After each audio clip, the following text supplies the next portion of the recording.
Hi friends, this is Vinson. நம்ம சேனலுக்கு உங்களை எம்ப்ளாய் வரக்கு நம்ம சேனல் வந்து பார்த்தீங்கன்னா உங்களோட கெரியரை செட் பண்ணுறதுக்காக தான் ஆர்ட்ஸுக்காக நம்ம சேனல் நிறைய வீடியோஸ் வந்து கொடுத்துட்ருக்கோம். நீங்கள் நம்ம சேனலை ரெகுலராக ஃபாலோ பண்ணுங்கள். ரொம்ப முக்கியமாக உங்களுக்கு அட்மிஷன் ஹெல்ப் வேணும் அப்படின்னா எப்போ வேணால் நீங்கள் நம்மளுடைய தொடர்பு கொள்ளலாம். நீங்கள் பிபிஏ படிக்க போகிறீங்க, இல்லை பிகாம் படிக்க போகிறீங்க, இல்லை எல்எல்பி படிக்க போகிறீங்க, லோ ஃபீஸ் காலேஜஸ் எங்கே வேணும், எங்கே இருக்குது அப்படின்னு தெரியல அப்படின்னா நீங்கள் எப்போ வேணால் தொடர்பு கொள்ளுங்கள். நாம் உங்களுக்கு ஹெல்ப் பண்ணுறதுக்கு ரெடியாக இருக்கிறோம். அதே மாதிரி ஆர்ட்ஸ் அண்ட் சயின்ஸுக்கு கவுன்சிலிங் மூலியமாக நம்ம கவர்மெண்ட் காலேஜ் போகிறதுக்கு நிறைய வீடியோஸ் வந்து கவுன்சிலிங் எப்படி அட்டன் பண்ணுறது எல்லாமே நம்ம சேனலில் ரெகுலராக வரும். அதனால் கண்டிப்பாக சப்ஸ்கிரைப் பண்ணி வச்சுக்கோங்க. உங்கள் ஃப்ரெண்ட்ஸுக்கு மேக்ஸிமம் நம்ம சேனலை பற்றி சொல்லுங்கள். இப்போ நம்ம டாப் 35 மார்க் கொஸ்டின்ஸ் மட்டும் நம்ம என்ன பண்ண போகிறோம்னா பார்க்க போகிறோம். சரியா, both Tamil and English medium ரெண்டுமே இருக்குது. அதனால் பிரச்சனை இல்லைன்னு நான் நினைக்கிறேன். சரியா, அதனால் இந்த வீடியோ ஸ்கிப் பண்ணாதீங்க. ஓகே, அதாவது முதலாளித்துவம், சமத்துவம் மற்றும் கலப்புத்துவம் இவற்றின் தன்மைகளை ஒப்பிடுக. Compare the features among the capitalism, secularism and mixedism. சரியா, இது தெளிவாக பார்த்துங்க. தேசிய வருவாயை கணக்கிடும் பல்வேறு முறைகளை விளக்குக. வேலையின்மையின் வகைகளை விவரிக்கணும். சரியா, describe the types of unemployment. அதுக்கப்புறம் மூலதனத்தின் இன்றியமையாமையை உற்பத்தி திறனுக்கு, அதாவது எம்இசி, அதுக்கப்புறம் ஹெச்பி இவற்றுக்குள்ள வேறுபாடு என்னன்னு சொல்லி கேட்டிருக்காங்க. Different between the marginal efficiency of capital and marginal or efficiency of investment. இதை தெளிவாக பார்த்துங்க. அதுக்கப்புறம் கீன்ஸின் நுகர்வு சார்பின் அதாவது உளவியல் விதியினை வரைபடம் மூலம் விளக்குக. இதை தெளிவாக பார்த்துங்க. அது நெக்ஸ்ட் வந்து பார்த்தீங்கன்னா தொன்மை கோட்பாடு மற்றும் கீன்ஸ் கோட்பாடு ஆகியவற்றுக்கு இடையான வேறுபாடுகளை விளக்குக. பணத்தின் பணிகளை விளக்குக. Explain the functions of money. Next உள்நாட்டு வாணிகத்திற்கும் பன்னாட்டு வாணிபத்திற்கும் இடையான வேறுபாடுகளை விவரிக்கவும். சரியா, இது ரொம்ப முக்கியமான கொஸ்டின். அதுக்கப்புறம் பல்வேறு வகையான திட்டமிடுதல் வகைகளை விவரிக்குங்க. Describe the different types of planning. Next வந்து பணவியல் கொள்கையின் நோக்கங்கள் யாவை விளக்குக. சரியா, அப்ஜெக்டிவ்ஸ் ஆஃப், அதாவது மேண்டரி பாலிசி. நெக்ஸ்ட்டு ஜிஎஸ்டி என்றால் என்ன, அதன் நன்மைகளை விளக்குக. நில மாசுக்கான காரணங்கள் யாவை, அதற்கான தீர்வுகளை குறிப்பிடுக. பின்வரும் விவரங்களுக்கான, அதாவது கார்ப்பரேஷனின் உற்றவு கெழுவினை கண்டறிக. அதுக்கப்புறம் பொது நிதியியலின் எல்லைகளை விளக்குகன்னு சொல்லி கொடுத்துருக்காங்க.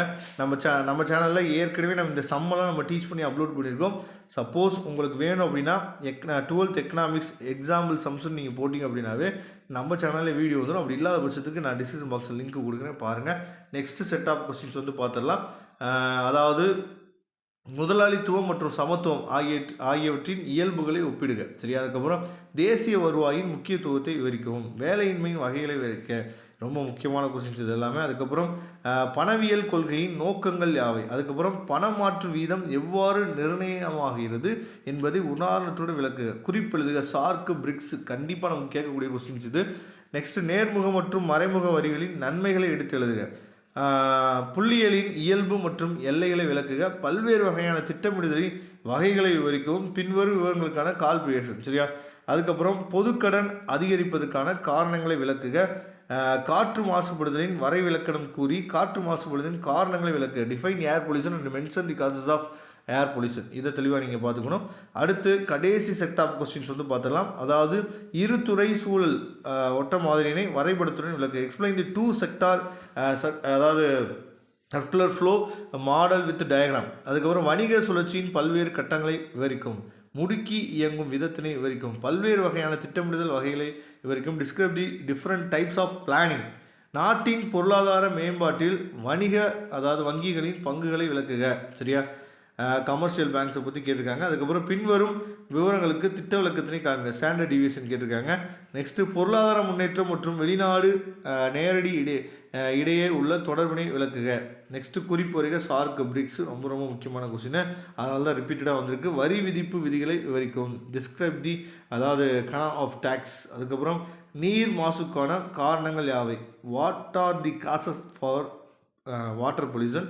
நெக்ஸ்ட்டு 3, அதாவது துவர பொருளாதாரத்தின் வருவாயின் வட்ட ஓட்டத்தை கணக்கெடுக்கன்னு சொல்லி கொடுத்துருக்காங்க. வரைபடத்துடன் விளக்குன்னு சொல்லி கொடுத்துருக்காங்க. Explain the 3 sector. சரியா, circular flow model with diagram. முதலாளித்துவம், சமத்துவம், கலப்புத்துவம் இவற்றின் தன்மைகளை ஒப்பிடுக. நெக்ஸ்ட்டு இந்திய ரிசர்வ் வங்கி, அதாவது ஆர்பிஐ இருக்குல்ல, பணிகளை விளக்குக. பணத்தின் முதல் மற்றும் 2ஆம் நிலை பணிகளை விளக்குகன்னு சொல்லி கொடுத்துருக்காங்க. அதாவது ரிப்பீட்டட் கொஸ்டின்ஸ் இதில் வந்துருந்துச்சு அப்படின்னா அந்த கொஸ்டின்ஸ் வந்து ரொம்ப முக்கியம் அப்படிங்கிறத நீங்கள் புரிஞ்சுக்கணும். சப்போஸ் இதோட பிடிஎஃப் லிங்க் வேணும்னு நினச்சிங்க அப்படின்னா கமெண்ட் பாக்ஸில் சொல்லுங்கள், நான் உங்களுக்கு லிங்க் வந்து ஷேர் பண்ணுறேன். தேங்க்யூ. நம்ம நெக்ஸ்ட் வீடியோ பார்க்கலாம்.